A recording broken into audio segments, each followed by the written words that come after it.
Everyone, এই যে কাঁকড়া কাঁকড়া খেতে চলে আসছে আমরা 300 ফিট। আরো লোকজন আছে, কেউ ফেস দেখাবে না, লজ্জা পাচ্ছে, কিন্তু সে থাক, তাদেরকে দেখাবো না। দেখেন ট্যাংয়ের সাইজ দেখেন, এভাবে দিলে চোখে চলে যাবে। একটু টেস্ট করে দেখি কেমন লাগে।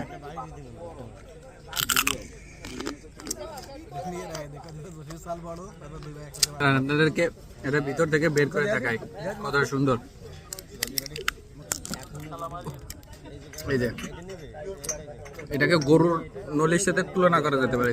গরুর নলির ভিতর যেরকম ক্যালসিয়াম থাকে, এটাও সেরকম ক্যালসিয়াম।